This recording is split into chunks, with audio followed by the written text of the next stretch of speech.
Assalamualaikum students. Now we are starting 10.4, that is 4.4 revision. First concept is range. Range का मतलब ये होता है कि जो भी मैक्सिमम जो भी आपकी ऑब्जर्वेशन है उसमें ना आपने मिनिमम ऑब्जर्वेशन से माइनस करना है, तो ये आपके पास रेंज आ जाएगी. ठीक है. अब ये दो ऑब्जर्वेशन आपको यहाँ पे दी गई है. एक आपके पास ये रहा और एक आपके पास ये रहा. ठीक है. ठीक है. ये आपके पास ऑब्जर्वेशंस है. तो यहाँ पे आपने क्या किया, जब आप जावेद की बात करें तो जावेद की आपके पास रेंज निकली. सबसे बड़ी वैल्यू अगर जावेद में ऑब्जर्व करें तो वो है 60 और सबसे छोटी वैल्यू अगर ऑब्जर्व करें तो 33 है. तो रेंज आपकी आ गई 60 minus 33 will give you 27 run. इसी तरह शाहिद की जब करेंगे तो शाहिद की ये रही आपके पास, सबसे बड़ी है 90 और सबसे छोटी आई थिंक सो 10 दिख रही है मुझे. तो ये आपके पास रेंज आ गई. ठीक है. तो रेंज मालूम करना सबसे आसान है. नाउ मूविंग टूवर्ड्स आपके पास जो नेक्स्ट कॉन्सेप्ट है आपके पास वो है वेरिएंस. वेरिएंस के 3 फार्मूलाज है, एक डिविएशन मेथड, एक शॉर्टकट मेथड और एक डायरेक्ट मेथड. ये सब वेरिएंस है जो कि ये स्क्वायर के साथ लिखा जाता है. मेक श्योर ये सब वेरिएंस ही हैं आपके पास. All right. So let's see इसके बारे में कि क्या क्या है. यहाँ पे सिग्मा स्क्वायर है. Make sure. तो इसको ज़रा देखते हैं कि कैसे निकाला जाता है वेरिएंस. अब इसमें कोई आपके पास वो नहीं होगा, क्या बोलते हैं, ग्रुप को कोई टेंशन नहीं है, ये इजीली आपके पास हो जाएगा. सबसे पहले हम पढ़ने जा रहे हैं डिविएशन मेथड. डिविएशन मेथड आपके पास कहता है, जैसे ये आपके पास ऑब्जर्वेशंस दी हुई है. ठीक है. अब आपने क्या किया, आपके पास डिविएशन मेथड जो होता है उसका फॉर्मूला है ये di²/n. ये आपके पास डिविएशन मेथड का फॉर्मूला है. तो di² यानी कि di निकालना होगा. देखिए di² करना है, इसका मतलब है कि कह रहे हैं कि di² जो वैल्यू आई उसका समेशन करना है. इसका मतलब पहले तो मुझे di मालूम करना होगा, di का स्क्वायर करना होगा. तो देखते हैं कि जो ऑब्जर्वेशन हमें दी थी क्या वो di थी? नहीं. जो ऑब्जर्वेशन आपको दी गई थी वो सिर्फ x थी. आपको di निकालना है. di निकलता है हर x में से x बार को माइनस करके.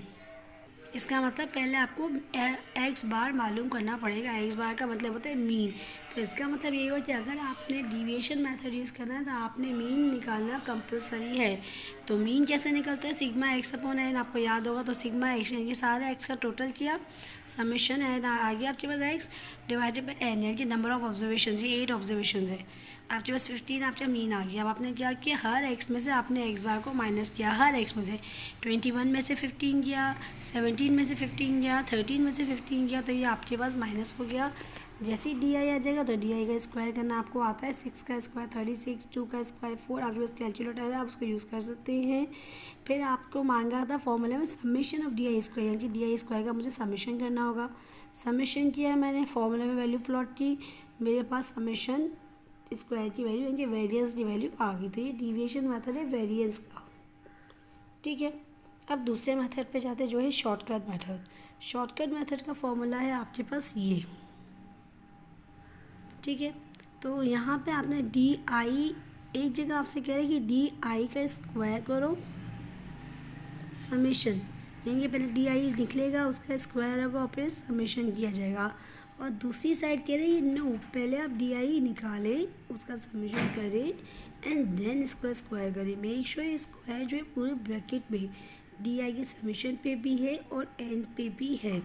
इसका मतलब डी आई भी समेशन निकालना होगा, एन भी निकालना होगा, उसका स्क्वायरिंग करनी होगी. ठीक है. तो सबसे पहले इंपॉर्टेंट बात है डी आई आता कहाँ से. डी आई आता है आपके पास एक्स में से जब आप ए माइनस करती है, यानी कि अज्यूम्ड मीन. अगेन आप कोई भी वैल्यू को ए अज्यूम करें, एक्स में से माइनस करेंगे, डी आ जाएगा. डी आई का स्क्वायर करना आपको आता है. अब देखिए वैल्यूज़ प्लॉट कैसे हो रही फॉर्मूला में. यहाँ चाहिए डी आई स्क्वायर का समेशन. तो डी आई स्क्वायर कौन है, ये रहा, इसका समेशन ये रहा.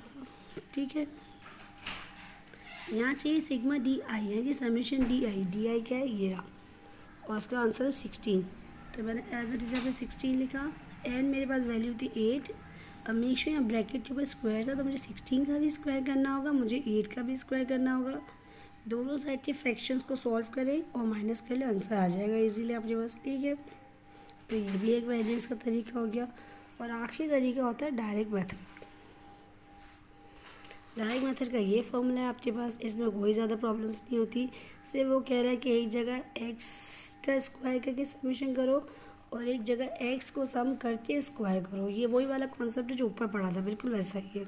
तो पहले एक जगह मैंने x का स्क्वायर किया, ठीक है, और फिर समेशन किया, और दूसरी जगह मैंने x का पहले सम किया और फिर उसको डिवाइडेड बाय n किया है, मेक श्योर, ठीक है।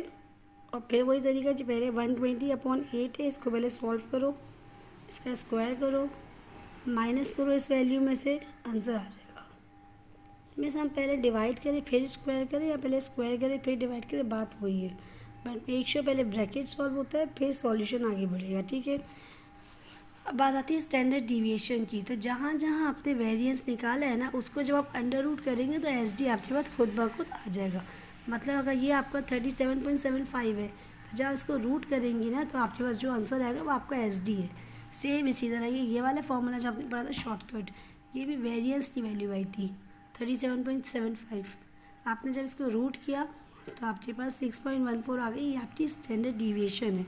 और ये आपका डिविएशन मेथड था, इसमें भी आपकी वैल्यू यही थी, आपने इसको भी रूट किया और जो आपकी वैल्यू आ गई वो आपकी एस डी कहलाएगी। मतलब वेरिएंस का जब आप इस रूट करेंगी तो वो वैल्यू आ जाएगी स्टैंडर्ड डिविएशन की, ठीक है बेटे।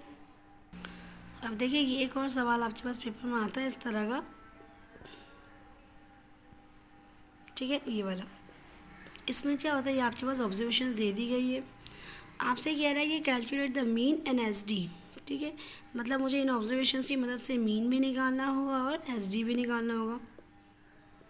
ये जो आपको ऊपर दिए ना 54, 45, 44, these are just your observations x, और नीचे जो दिया है वो एक्स स्क्वायर है, मतलब उसने एक्स स्क्वायर भी करके दे दिया है। तो मुझे नज़र आ रहा है कि मैं डायरेक्ट मेथड का इस्तेमाल करूँगी तो ये आसानी से हो जाएगा, क्योंकि मुझे एक्स भी दिया हुआ है, मुझे एक्स स्क्वायर भी दिया हुआ है, तो मैं क्यों अपनी मेहनत बढ़ाऊँ। तो मैंने एस डी का फॉर्मूला लगाया, एस डी आ गया, मीन का फॉर्मूला लगाया, मीन आ गया। अब वो आपसे कह रहा है कि ये प्रूव करो कि फाइंड आउट करो कि कितनी ऑब्जर्वेशंस कितनी परसेंटेज आपके पास आ रही है। जैसे कि पहले है एक्स बार प्लस माइनस एस, यानी कि एक बार आपने एस बार को एस के साथ प्लस करना होगा और एक बार एक्स बार को एस के साथ माइनस करना होगा। ये देखिए एक्स बार की वैल्यू थी 50, एस की वैल्यू थी 6.146। एक बार आपने प्लस किया तो ये आंसर आया, एक बार आपने माइनस किया तो ये आंसर आया होगा। अब आपने सिर्फ ये देखना है कि इस लिमिट से लेके इस लिमिट तक इस ऑब्जर्वेशंस में कौन कौन सी वैल्यू लाई कर रही है। मेक श्योर आप इसको एक्स को देखेंगे, वो वैल्यू जो 43.8 से भरी हो और वो वैल्यू जो 56.1 से छोटी हो, तो वो आपने वैल्यूज़ ढूंढी और यहाँ मेंशन कर दी। तो देखिए इन्होंने ये बताया कि ये सब वैल्यूज़ है जो किसके अंदर लाई करती है। आपसे परसेंटेज मांगी थी तो परसेंटेज कैसे निकलती है, काउंट करें कितनी वैल्यूज़ है, ये 1 2 3 4 5 6। परसेंटेज कैसे निकलती है, 6 वैल्यूज़ थी, टोटल कितनी वैल्यूज़ है 1 2 3 4 5 6 7 8 9। तो आपने 6 को डिवाइड किया 9 से, मल्टीप्लाई बाय 100 किया, जो भी आंसर आया वो आपकी परसेंटेज बन गई सी, ठीक है। अब दूसरी कंडीशन थी एक्स बार प्लस माइनस 2s, तो मतलब पहले आपने एक्स बार लिखा प्लस माइनस लिखा 2 लिखा और एस की वैल्यू लिखी। तो मेक श्योर पहले एस की वैल्यूज़ 2 से मल्टीप्लाई होगी, ठीक है। उसके बाद 50 एक बार प्लस होगा इस वैल्यू से, 50 एक बार माइनस होगा, तो प्लस होके एक वैल्यू आ जाएगी, माइनस होके दूसरी वैल्यू आ जाएगी। वही तरीका कि इनसे लेके इस तक कौन कौन सी वैल्यूज़ लाई कर रही है आपने ढूंढा, तो पता चला कि सारी ही वैल्यूज़ इसमें लाई कर रही हैं।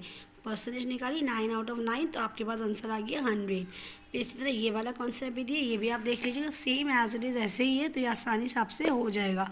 आई होप उसमें कोई मुश्किल नहीं था, आपसे ईजीली हो जाएगा।